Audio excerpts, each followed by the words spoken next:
Muy buenas a todos y bienvenidos a mi canal.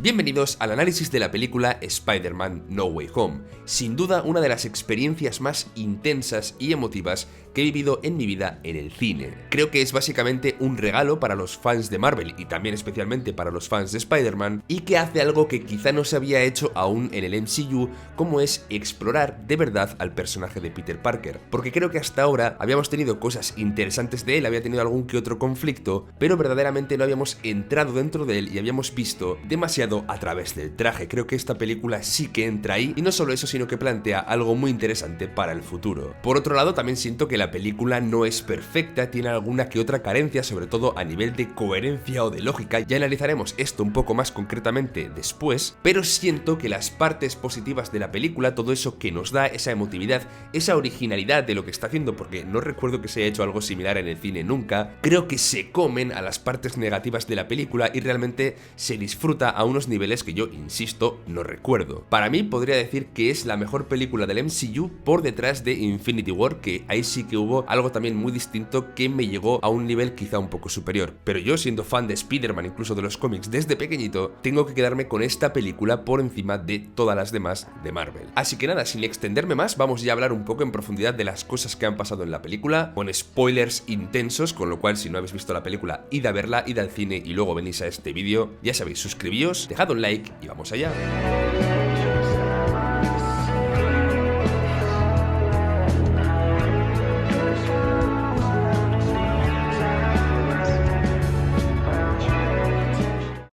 No suelo hacer demasiados análisis de películas en general, pero esta ya os digo que ha sido especial para mí, por todo lo que ha significado. Es algo que realmente me resulta increíble que se haya materializado en una película, que se haya reunido todo de esta forma tan intensa para quienes hemos sido fans, porque yo recuerdo ver en el cine las primeras películas de Tobey Maguire siendo un canijo, y después lógicamente también vi las de Andrew Garfield, y que de pronto hayan sido capaces de mezclar todo esto en una sola película, con villanos, con escenas, con referencias preciosas, para darnos este golpe de emotividad y nostalgia, sin caer además quizá en ese fanservice barato que se siente antinatural. Creo que es un evento muy, pero que muy difícil de hacer. Entonces, dicho esto, vamos a ir a analizar las cosas de la película que más me han gustado y quizá alguna que no me ha gustado tanto. Porque sí, ya os digo que la película tiene cosas muy buenas, pero también tiene alguna que otra pregunta que me surge a mí con respecto, sobre todo, ya os he dicho, a la coherencia, que no termino de encontrarle quizá un sentido. Igual vosotros en los comentarios podéis decirme también qué opináis de todo esto. Bueno, iniciemos por la primera mitad de la película, o el inicio un poco de lo que nos quieren contar. Yo he leído a muchos críticos diciendo que es un inicio lento, que quizá no les ha convencido del todo. Yo tengo que decir que tampoco he estado en desacuerdo con este inicio un poquito más lento. Esta al final justificación de que Peter Parker acuda a Doctor Strange para tomar esa decisión tan drástica de querer borrar la memoria de la gente, que la gente olvide que es importante que Peter Parker es Spider-Man. Este es el primer hechizo que se quiere lanzar. Pero toda esa justificación, como la película nos va enseñando que realmente su vida se ha deteriorado mucho, que Peter Parker ya no puede vivir una vida normal, y no solo eso, sino que además este cambio está afectando también a la gente que quiere, a sus amigos o a su novia, incluso a la tía May, y esto es lo que realmente perturba al personaje de Peter Parker, porque Peter Parker siempre es alguien que quiere minimizar el daño, sobre todo a la gente que quiere. Irónicamente, casi siempre en los cómics la gente termina sufriendo por su culpa, pero eso, como digo, le afecta muchísimo, por eso toma la drástica decisión de ir a ver a Doctor Strange. Aquí ocurre lo que desencadena realmente los eventos que van a ocurrir en la película, que es que el Doctor Strange, como digo, está a punto de lanzar ese hechizo para que la gente olvide que realmente Peter Parker es Spider-Man, pero claro, Peter va añadiendo alguna modificación a ese hechizo, con lo cual nuestro querido Doctor Strange tiene que añadir otros círculos, otros hechizos diferentes sobre el que está, y eso de pronto se descontrola. Claro, aquí él es capaz de controlarlo, de alguna forma lo mete en una pequeña cápsula, que después es lo que vemos dentro de ese cubo, pero ha habido un efecto secundario, y es que la gente que sabe que Peter Parker es Spider-Man en otros multiversos está pudiendo acudir a él. Digamos que él es como el Peter Parker que atrae a otros personajes. Por cierto, antes de seguir, debo destacar este cameo, que de momento es un cameo de Matt Murdock, quien es Daredevil en los cómics de Marvel. Ya había sido Daredevil en la serie de Netflix y ahora se va a incorporar al UCM como Daredevil también. Ya veremos si en una serie, en una película o cómo lo hacen, pero es una muy buena noticia que este buen personaje esté al caer en el UCM. Hasta aquí la película me estaba pareciendo quizá, sí, no tan interesante al inicio, necesario, porque creo que la película se debe cocinar a fuego lento, y a partir de aquí quizás sí empieza empieza a arrancar cada vez a más velocidad. El personaje de Doctor Strange me encanta, me parece que Benedict Cumberbatch llena muchísimo la pantalla y aporta mucho a la película, pero quienes también aportan muchísimo son los villanos que aparecen después de este momento. Creo que personalmente Willem Dafoe, el Duende Verde, es el villano que más se come la pantalla, quizá porque el actor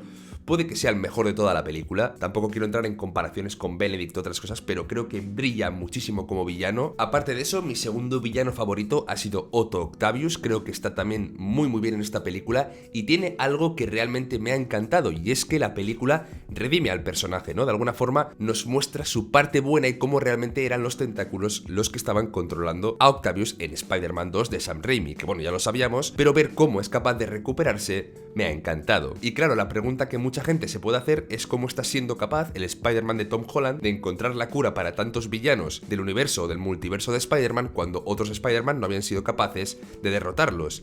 Y la respuesta es simplemente que nuestro Spider-Man está en un futuro en el que la tecnología se ha desarrollado más y es más fácil encontrar curas para estos villanos que entiendo que en sus universos estaban más atrás en la línea temporal. Así que por esa parte sí me ha parecido coherente que sea más fácil encontrar una cura para ellos. Por su parte, Electro no está mal, pero tampoco tiene mucho tiempo en pantalla, así que encuentra ese núcleo, esa parte de Stark que le da más poder y le permite tener más electricidad, y luego los otros villanos pues están un poquito ahí de relleno, pero me encanta que formen parte de la película. El que más se puede quedar atrás quizá es el Hombre Lagarto. También me ha gustado mucho el hecho de que viniendo de películas de Spider-Man que eran casi películas de adolescentes, todo esta se ha oscurecido muchísimo. Creo que el drama y la oscuridad benefician bastante a las historias de Spider-Man, porque en los cómics sus mejores historias son realmente turbias y oscuras, con lo cual por eso quizá siento que esta es la película que más se acerca a la esencia de Spider-Man, de todas las que hemos tenido quizá en el MCU, quiero decir. Y con esto llegamos al momento que define a Peter Parker, un momento que nuestro Spider-Man, como digo, no había vivido, que es la muerte de su tía en este caso. Muere su tía May, un giro o un cambio que quizá no esperábamos, algo que a mí me ha pillado por sorpresa y que va a hacer madurar muchísimo, de hecho ya lo ha hecho, al personaje de Peter Parker. También tenemos la mítica frase de un gran poder conlleva una gran responsabilidad, y son cosas que yo cuando pensaba en vivirlas de la misma manera, es decir, que volviéramos a ver morir a tío Ben, que se lo volviera a decir a su sobrino, era algo que no me atraía demasiado porque era repetir por tercera vez lo mismo exactamente en un lapso relativamente corto de tiempo y de películas, pero haberle dado este giro, haberlo cambiado por la tía May, sorprendernos así para conseguir un efecto muy similar en nuestro Peter Parker, creo que ha sido un acierto redondo. Además es una escena muy triste en la que me ha llamado la atención cómo la tía May intenta aparentar normalidad hasta el final, intenta estar con su sobrino haciéndole ver que no pasa nada hasta que no puede ya aguantar el dolor y se desmaya y se muere, y es muy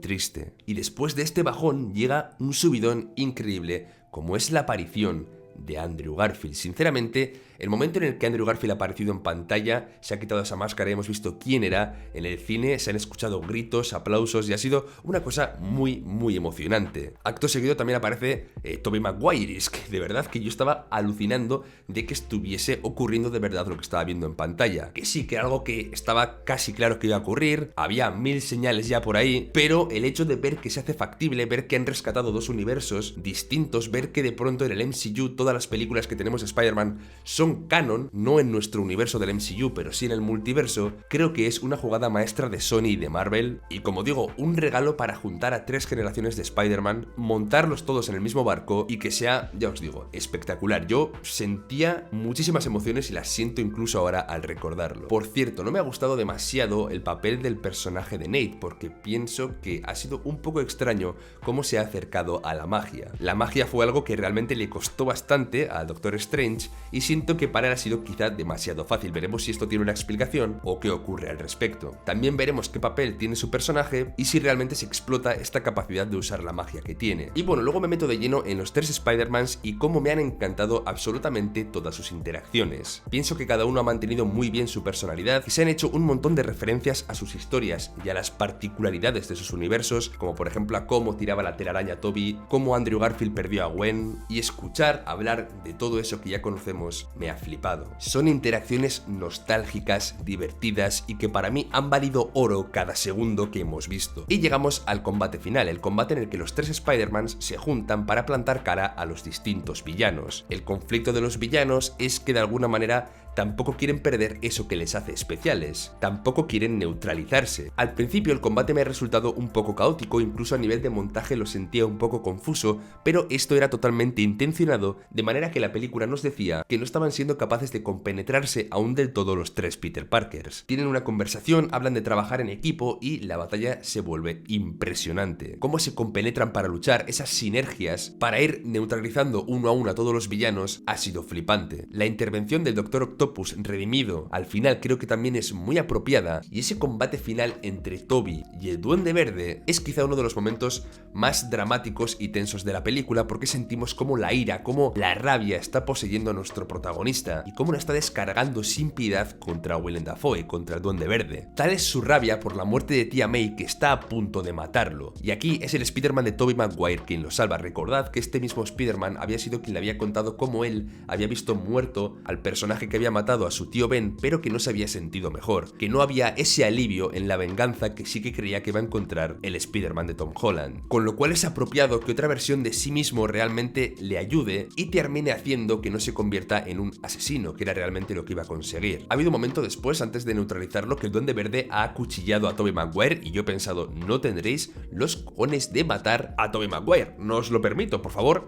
mantenedlo con vida a toda costa, y así ha sido. Digamos que en este evento, Tobey Maguire ha tenido su redención, ha impedido que el Duende Verde muriese cuando quizá otra vez pudo morir por su culpa, entre comillas. Pero me ha llegado mucho más al corazón y me ha resultado mucho más emotiva la redención del personaje de Andrew Garfield, que cuando nuestro Tom Holland no consigue llegar hasta MJ para salvarla, es él quien esta vez sí la alcanza y sí es capaz de salvarla, cosa que no consiguió con Gwen. Y ese momento ha sido una bomba, o sea, para mí ha sido quizá de lo mejor de toda la película. Es muy bonito ver redenciones, cambios y situaciones nuevas para personajes que ya conocíamos de otras películas. Es una oportunidad de mejorar las cosas, de cambiarlas, de llevarnos otra vez a esas películas, y esta película consigue que vayamos a ver las películas anteriores con otros ojos. Esto siempre es algo peligroso de hacer, pero en este sentido creo que ha salido muy bien. Y llegamos ya al sacrificio final de Peter Parker, que sabiendo que villanos de otros universos están llegando al suyo, ya toma la drástica decisión, esta vez no de que la gente olvide que Peter Parker es Spider-Man, sino de que todo el mundo olvide quién es Peter Parker, de manera que se va a romper este hechizo de una forma drástica.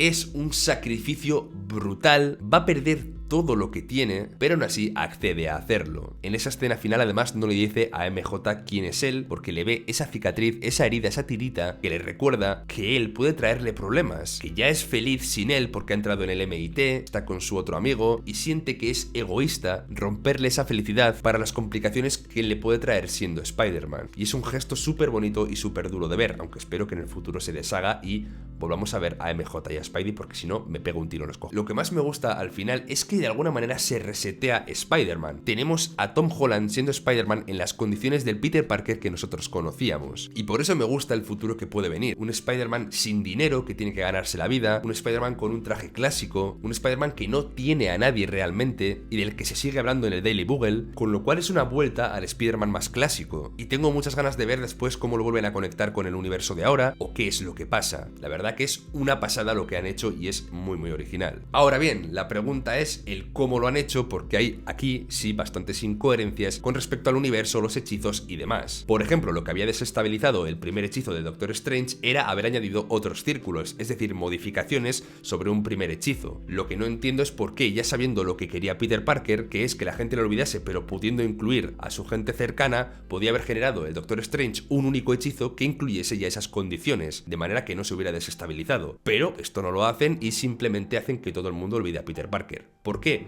No lo sé. Otra pregunta, ¿realmente el hechizo se hace para que la gente de otros universos no venga a este? Con lo cual, ¿la gente de todos los multiversos va a olvidar realmente quién es Peter Parker? ¿O solo la gente que estaba ahí a punto de entrar? En el universo de Andrew Garfield o en el de Tobey Maguire también la gente va a olvidar quién es Peter Parker. Tampoco se nos cuenta. Luego también vemos cómo los villanos van volviendo justamente en los momentos de su muerte. Y en cambio, Andrew y Tobey Maguire han llegado, digamos que en un momento bastante más adelantado. ¿Por qué se nos han extraído villanos de momentos diferentes del tiempo? ¿Por qué no coinciden coincide ninguno? Pues tampoco hay una explicación clara. Al final de la película, en la tumba de Tía May, Happy dice que conoció a Tía May a través de Spider-Man, con lo cual la gente sí que sigue recordando a Spider-Man, pero intuyo que no pueden asociarlo a Peter Parker porque no saben quién es Peter Parker. Y ahora me surge la duda de qué recordará el personaje de MJ de Spider-Man, porque hubo un tiempo en el que no supo que Spider-Man era Peter Parker. Entonces Peter Parker podría revelarle que él es Spider-Man y MJ recordaría alguna cosa que hizo con él siendo Spider-Man. No, es que no lo sé. Hay cosas